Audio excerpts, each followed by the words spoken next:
Hey everyone, you're on Reddit Reveals. Let the story play out, and afterward let me know in the comments whose side you're on. The moment I heard the click of her friend's phone camera, I knew I'd made a mistake. Not the kind you brush off and laugh about later. The kind that makes your stomach drop so fast, you feel like you missed a step in the dark. I was down on one knee, in the middle of her favorite wine bar. Her two best friends sat across from her, clutching their glasses and barely containing their smiles. I hadn't invited them. I didn't even know they were going to be there. She did. That's when it hit me. She knew exactly what I was planning. And she brought an audience. I had rehearsed what I was going to say for 3 days. Kept it simple, honest. I told her she changed my life, that I couldn't imagine starting a family with anyone else, that I'd never been more sure of anything. That's when she laughed. Wait, are you seriously doing this right now? She said, turning toward her friends, like I wasn't even there. He's actually doing it! I told you! They all burst out laughing. One of them said, Oh, wow, stop. I'm gonna cry. Like it was the funniest thing she'd seen all week. And my fiancée, the woman I thought I'd marry, just sat there smiling like a kid watching someone trip on a sidewalk. No one said yes. No one even looked at the ring. Before we go further, quick question.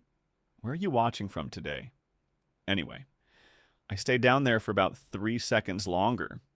That was it. That was all I could take. I stood up slowly, shut the box, and looked her in the eye. I'm not doing this, I said. She blinked. Wait, what? You knew I was proposing tonight. You brought them here to laugh at me. You win. I set the ring on the table and walked out. Didn't say another word. She followed me outside, heels clicking on the pavement, calling my name like I had embarrassed her. She tried grabbing my arm, said she didn't mean it that way, said it was just nerves, but I saw her phone screen light up while she was chasing me, and there it was. And a group chat open. Proposal going down tonight. It's LOL, get ready. That was the moment I stopped loving her. I didn't go home that night. I drove around for 2 hours, no music, no GPS, just me gripping the steering wheel like it owed me something. My phone buzzed nonstop. Her name kept flashing across the screen. Calls, texts, voicemails. I didn't answer a single one. Eventually, I parked in the empty lot of a closed-down Walgreens, sat there in the dark, and replayed the whole thing in my head. Me kneeling, her smirking, her friends recording me like I was a comedy act. It wasn't just the laugh. It was the way she looked at me like I was stupid for thinking it was romantic, like I was some embarrassing relative who showed up uninvited. I didn't get that kind of look from strangers, and I certainly didn't expect it from the woman I was about to spend the rest of my life with. But I couldn't ignore the part that burned worst. She knew. She planned it. That wasn't a spontaneous reaction. That was a setup. She'd seen the ring box in my drawer a few days earlier. I know that now. I had it hidden under an old sweatshirt, but when I went back later, the box was slightly rotated. Subtle, but I noticed. She must have seen it, told her friends, and turned what should have been one of the biggest moments of our lives into group chat entertainment. I drove back to our apartment around midnight. The lights were off. Her car was gone. Good. I needed time to think. The second I walked in, I saw her laptop sitting on the kitchen counter, open. That's when my chest tightened. I'd never snooped before. I always gave her privacy, but something in me broke that night. I opened it. She hadn't logged out. iMessage was synced. And there it was, a group chat named Wine Night Witches. I scrolled back a few days.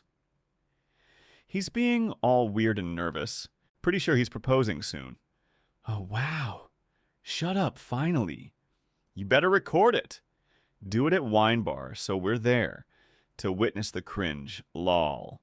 And then the one that made my jaw clench so hard, I thought my teeth might crack. He'll probably cry. He's so soft. I can't. She knew how serious I was. She knew what that proposal meant to me, and she still made it a group joke. I snapped her laptop shut and went straight to the bedroom. Half of her stuff was still there. Makeup on the dresser, her shoes by the closet, her robe draped over my desk chair. I grabbed a duffel bag and started throwing everything in. I wasn't even mad. Not in the usual way. It felt cold, like flipping a switch. At around 2 in the morning, she came home. I heard the key turn, then the door creak open, slowly. She must have seen the light in the bedroom. Trent? Her voice was soft, fake, sweet. Can we talk? I didn't answer. She walked into the room and saw the bag. What are you doing? I turned to face her. Packing up your things. You can stay at Alyssa's. That's where you wanted to end the night anyway, right? She crossed her arms. Okay, can you just calm down and talk to me like an adult? That sentence alone made my blood boil. Calm down. After she ambushed me with a live audience and mocked my proposal for sport. You don't get to ask me for calm, I said. You don't even get to call me your fiancé anymore. You gave that up the second you turned me into a punchline. Her face twisted. It was just a joke. You're seriously throwing everything away over a bad reaction? I stared at her, amazed. No, I'm throwing it away because you planned it. You shared it with your friends. You knew. And you let them record me like a sideshow. She froze. I could see it in her eyes. She realized I saw the messages. You went through my laptop. I went through the evidence, I snapped. You wanted a moment? Congratulations, you got it. But don't expect me to play the idiot who stays.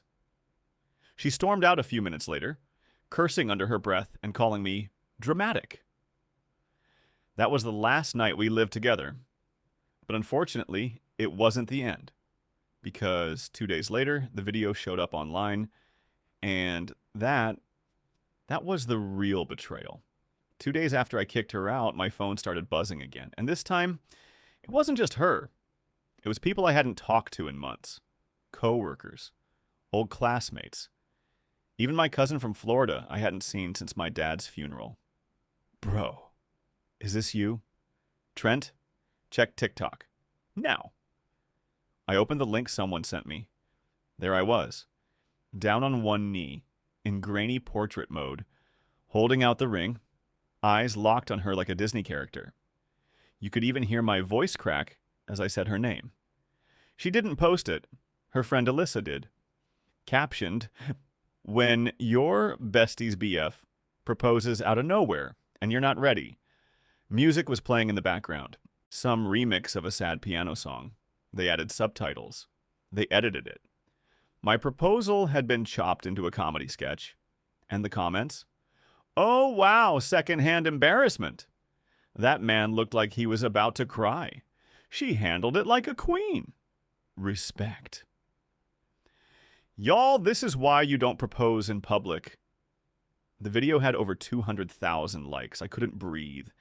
I put my phone down and stared at the wall for a solid minute. My chest was tight. My hands were numb. The kind of feeling you get after a car accident, right after the airbag hits you. I wasn't just rejected, I was humiliated. The worst part? She wasn't even ashamed. She texted me later that night. Hey, I didn't post that. Don't be mad at me. It's already viral. Nothing we can do now. Just lay low and it'll pass. Lay low? I was being turned into a meme, and she was just fine with it. I called her. First time I'd spoken to her since she left. She picked up like nothing happened. You knew she was recording, I said. Silence. You posed for it. You smiled at the camera after you turned me down. I didn't turn you down, she said quickly. I just didn't say yes. There's a difference. I laughed. I actually laughed out loud. You're unbelievable. You wanted this. You wanted to be the girl who said no and took back control or whatever. You wanted views. Her voice snapped back. Don't make this into something it's not. I wasn't ready. I shouldn't have to explain that. No, I said. You don't. But you also don't get to turn my pain into a punchline and expect me to stay quiet about it. I hung up. That's when I decided to respond publicly. Not with another video. I'm not built for that, but I posted a long message on my own social pages. Explained the timeline, the messages I saw, the setup, the way they laughed, and it blew up. Suddenly, people were taking sides. My inbox flooded again, this time with support. People saying I avoided a disaster. Women telling me she was manipulative. Guys sharing their own stories. But then she fired back. She posted a selfie with the caption, "Imagine being so insecure you dig through your fiancé's laptop after getting rejected." She flipped the narrative, made herself the victim, and people ate it up. That's when I knew this wasn't just about a broken engagement anymore. This was war. 3 days after the video went viral, I got an email from HR. Someone filed a complaint. No details, just a vague behavioral concern tied to my name. I work in a medium-sized tech firm, mostly remote, but this was the first time I'd ever had a formal complaint sent to my inbox.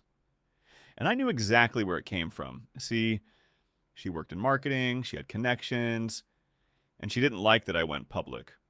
My post had started gaining traction, not just online, but in real life. People in our circle, mutual friends, co-workers, even her ex, started commenting. Some defended her, most didn't. The illusion of her just being caught off guard was cracking. She wasn't used to not controlling the narrative. So she did what manipulators do. She flipped it.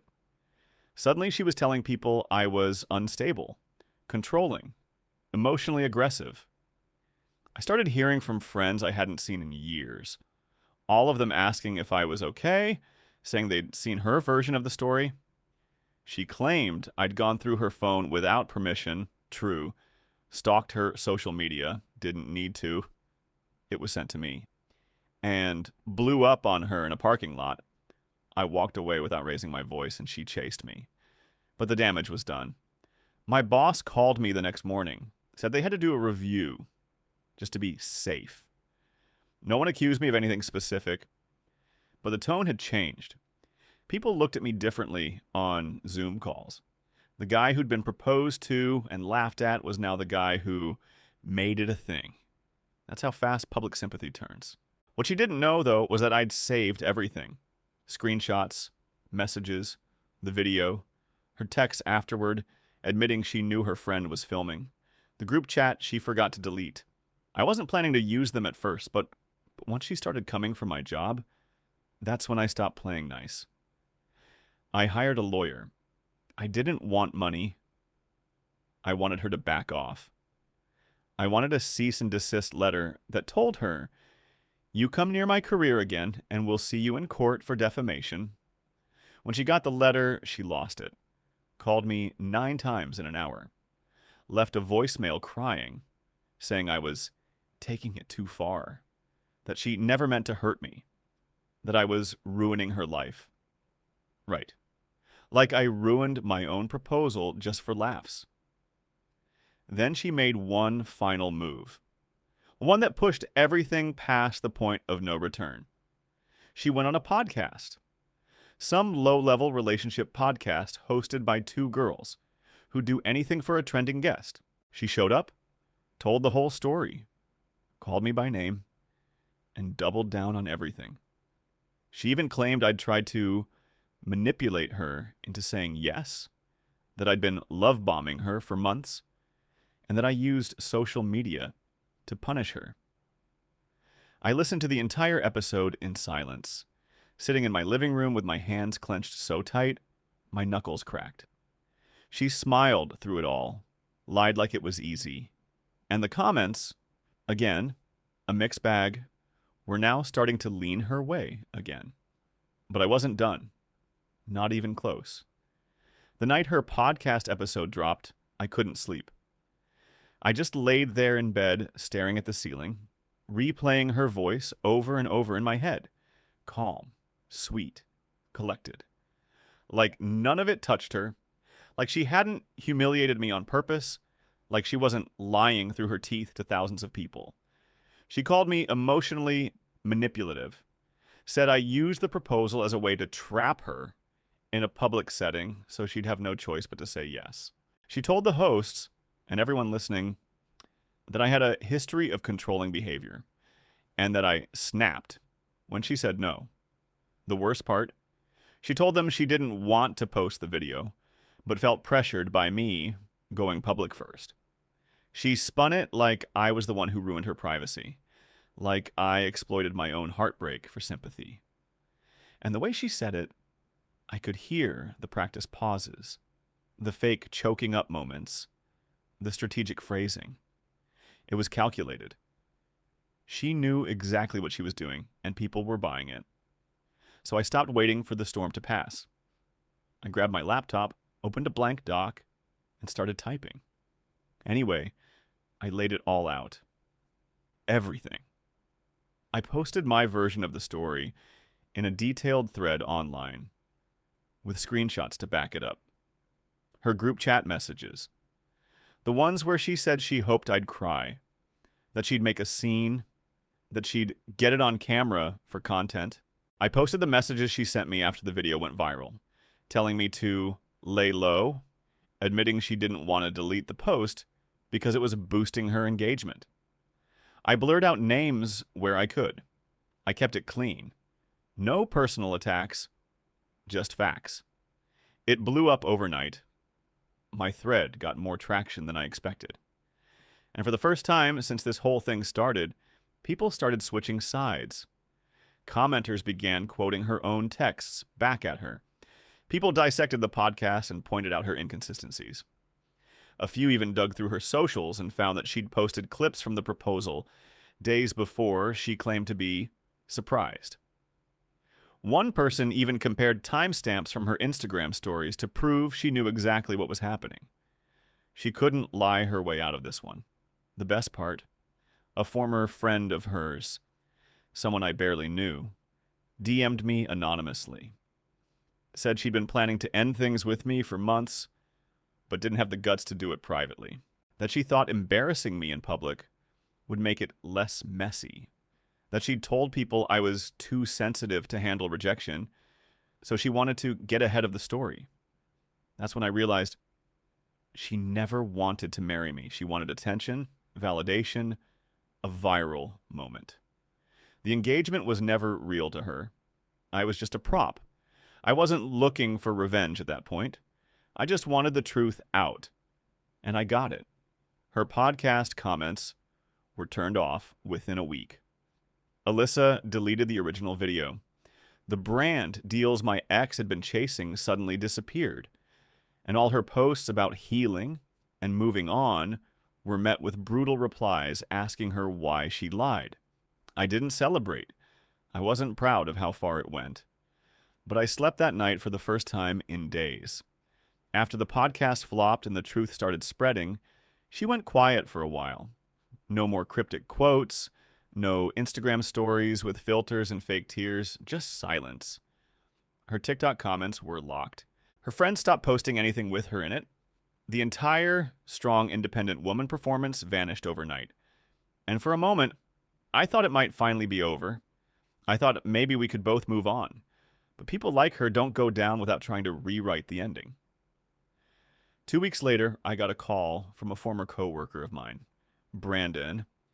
He was working with a local nonprofit that hosted a monthly panel for young professionals, career advice, networking, that kind of thing.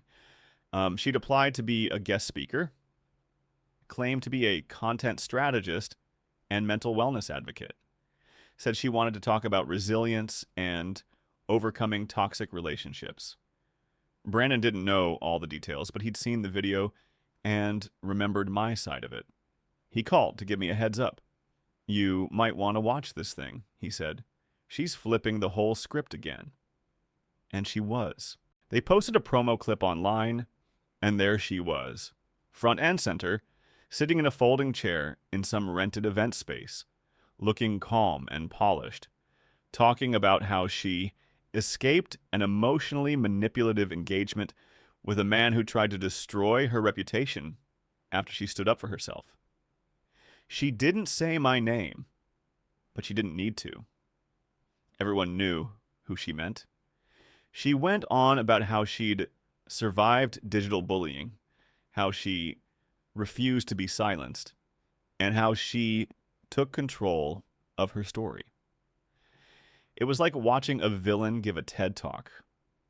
I stayed quiet for a few days. I didn't want to escalate it again, but then I got an email from a recruiter I'd been talking to for a potential new job. They'd seen the podcast clip. They were concerned about public image alignment. That was it. Opportunity gone. That was the final straw. I emailed the nonprofit. I included screenshots, links, messages, everything. I laid it out clean. No emotion, no insults, just facts. I told them I didn't want revenge. I just wanted them to know who they were putting on stage and handing a microphone to. They never replied, but 2 days later, the event clip was gone. She posted a vague, stepping back to focus on healing story, then wiped her feet again. People finally started to see it. Not all at once. Not loudly. But it was enough. I got messages from people who'd doubted me at first, saying they were sorry, saying they didn't know the whole story. One of her old friends even sent me a voice message saying, "We backed her because we thought she was hurting. Now I think she just loved the spotlight." I wasn't smiling. I wasn't gloating. I was tired. I was done. And then, just when I thought it couldn't get more absurd, her mom showed up at my front door. I didn't even recognize the knock at first. It was early, maybe around 8:30 a.m. on a Saturday. I figured it was a package drop or maybe one of the neighbors needing something, but when I opened the door, it hit me like a punch to the chest. It was her mom, Lori. She was standing there in a beige trench coat, holding a coffee like this was some casual meetup. I hadn't seen her since the Christmas before everything blew up. Last time we'd spoken, she hugged me and said she was happy her daughter had found someone stable. Guess that didn't age well. I opened the door halfway, bracing myself. "Lori?" She looked tired. Makeup covering up just enough, but not all of it. She glanced past me like she expected her daughter to be inside. "Hey, Trent. I know this is weird. I just need 5 minutes." I didn't want her inside. I didn't want anything tied to that family back in my space. But something about the way she said it, quiet, not demanding, made me step aside. She walked in, slowly, like she didn't know what she was even looking for. She sat down on the edge of my couch, didn't touch the coffee, just looked at her hands. "I'm not here to defend her," she started. "I want to make that clear. She told me not to come, actually told me I'd make things worse. She's not wrong." I didn't say anything, just waited.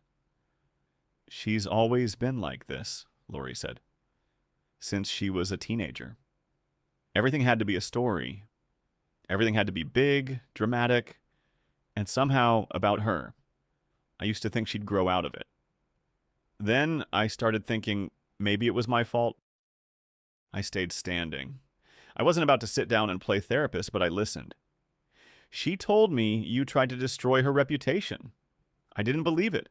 Then I saw the video, the texts, the podcast, and I'll be honest, I'm ashamed of her. But she's still my daughter, and I'm scared." That caught me off guard. "Scared?" She looked up. "She's unraveling.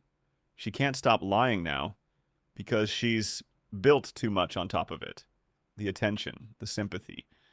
It's all she has, and I don't think she knows how to stop." That's when she pulled out her phone and showed me messages. Stuff her daughter had sent about me after the fallout.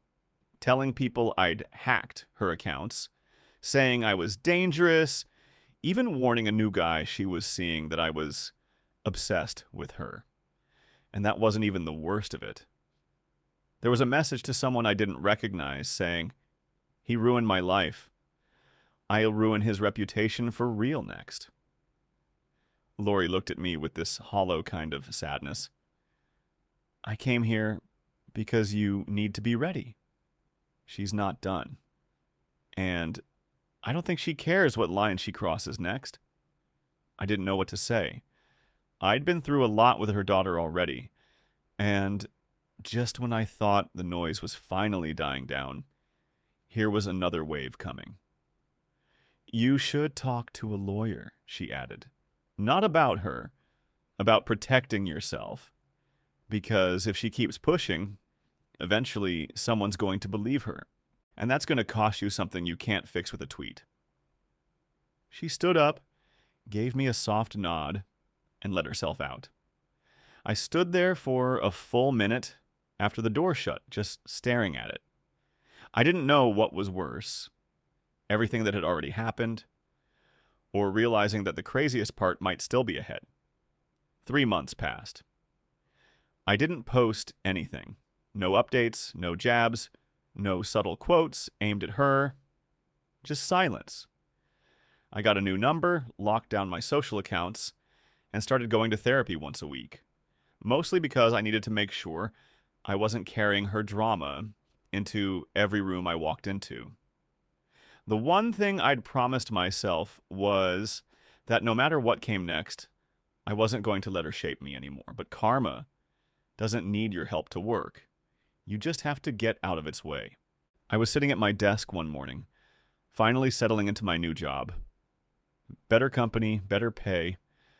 No weird glances from coworkers who knew the video. Out of nowhere, I got a message from someone I didn't recognize. It was short. Just a link and 4 words. Thought you'd appreciate this. I almost didn't click it. I was done with the drama. But something told me to look, and what I saw had me leaning back in my chair, hands behind my head, smiling for the first time in what felt like forever. It was her. A brand new viral video. But this time, she wasn't the star. She was the punchline. One of those gossip-style commentary TikToks. The caption said it all. Remember the girl who humiliated her fiancé on camera? She's back, and it's worse.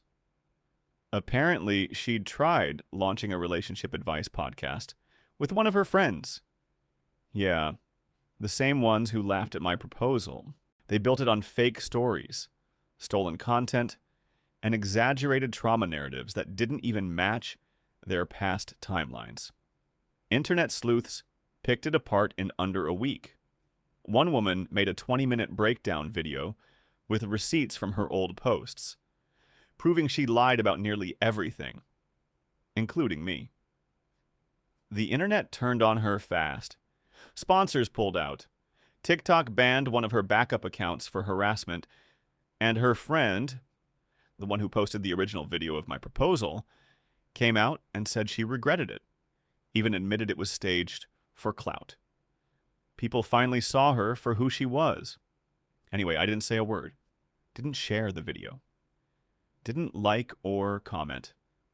I just watched it happen. She spiraled online for a bit, trying to pivot. First to self-help, then to fitness, then silence. Every time she posted, someone brought up what she did. It never left her. And me? I moved on. Slowly. I started dating again. Casually. Nothing serious yet. But this time, I'm not rushing it. I'm more guarded now. Not in a bitter way. Just smarter. I read people better. I ask better questions. I trust my gut. I still think about that night sometimes. Me down on one knee, her laughing with her phone out, thinking she was untouchable. But that image doesn't sting anymore. It reminds me of how far I've come. Because she needed an audience, I just needed peace. And I got it. Do you believe in karma? Or do you think some people get away with everything? Let me know below. Thanks for watching the full story. Hit like and subscribe if you think justice was served.